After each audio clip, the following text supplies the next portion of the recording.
Why you must be like Edmund Dantes in the Count of Monte Cristo.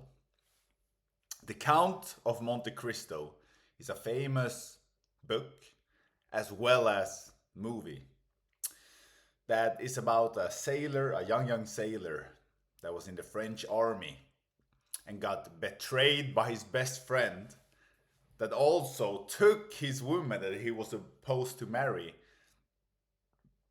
because he was jealous and envious. He took his wife from his best friend and put his best friend into jail.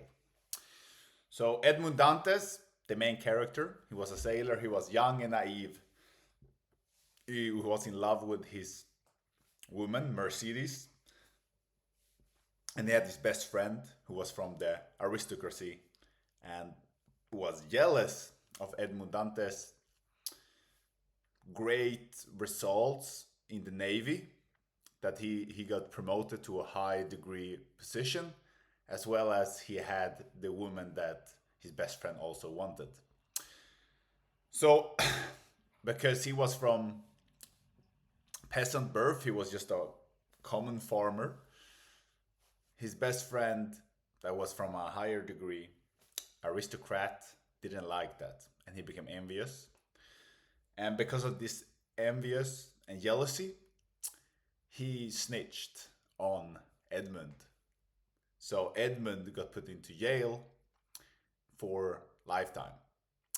And in this jail, there is a lesson to be learned. He was in there for around 13 years in this jail. I don't remember the exact name, but it was a cruel jail, and he got punished once a year, whipped brutally in this jail, barely fed. But in this jail, he found a mentor. Somehow he found the old guy inside of the prison when he was trying to escape it. So he found this old guy that was a Knight Templar who had sage wisdom and knew everything of different languages, history, philosophy, mathematics, many different subjects such as economy, as well as swordsmanship, and yeah, just to improve his knowledge and wisdom. So from this old man in jail that was a Knight Templar and very wise and old, he learned a lot of things in order to get revenge on his best friend who betrayed him and all the other people who put him in this position. So by reading and understanding wisdom, he became knowledgeable, he became smart, he became wise. He had this mentor. So from this knowledge, actually, you can become very smart yourself.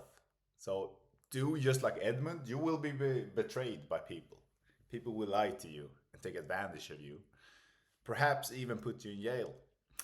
So find a mentor like Edmund, perhaps not in jail, but yeah, you could if you're in jail. Older mentor who's very wise that can give you the knowledge you need in order to win in life.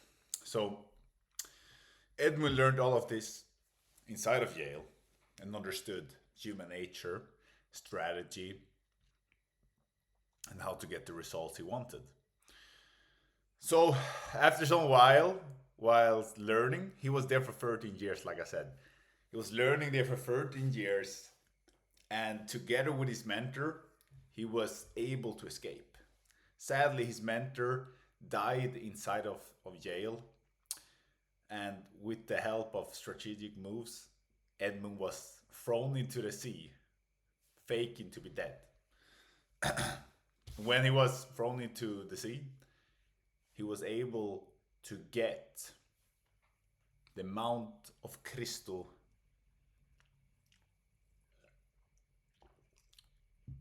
secret treasure. So it was a big treasure that the Knight Templars had, which Edmund was able to get. So, together with the wisdom of 13 years of prison, just reading and preparing for how he will have revenge, he got the treasure.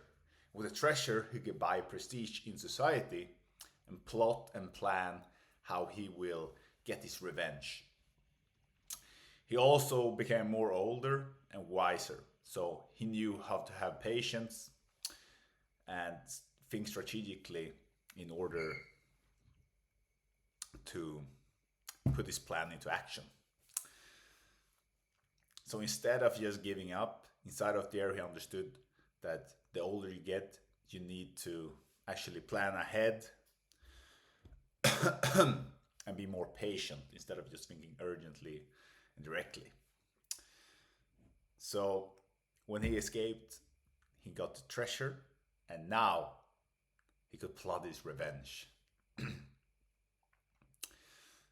And all from there, you have to watch the movie because it's a very good movie, and exactly how he planned his revenge and how he gets back his Mercedes wife and how everything turns out. But what I wanted to talk about in this video was more regarding the knowledge that he learned, the subjects that he mastered, together with finding a mentor who's more wise. So what we can do ourselves is actually read those types of studies just like he did. So learn a different language, understanding economy. Read, for example, Wealth of Nations by Adam Smith. Read philosophy like Will Durant. Read history, also like Will Durant. I'm gonna make a video about this as well, but about that lessons of history, that history repeats itself. Because if you understand history, you will understand the future. Because usually history repeats itself. It's the same patterns. But we as humans also live in a different type of society because we have more knowledge than before. But now, in the modern society and civilization, we still have to teach our children this form of civilization, or it will diminish from Earth. We have to continually educate the younger generation of our civilization. So it's all about also like how will the civilization continue to go if we don't preserve what we had, and just repeat itself from the Greeks to the Renaissance to the French Revolution and until now. So yeah, I'm gonna make a video about it as well, but what I wanted to talk about in this video was more about the Count of Monte Cristo and that period of time when he was inside of jail, that you need to use that in your life as well to gain wisdom and understand this foundational knowledge in philosophy, in history, in economics, in order to win in life. At least you will have a large advantage over everyone else. So also find a mentor who can teach you the ways, which will make everything faster in terms of your evolution and learning. So do that now and let me know which subjects you prefer. But I like to read about history and philosophy. I think it's a great subject and you learn so much every single day. And just like Charlie Munger says, be a learning machine, become wiser every single day. Bye-bye.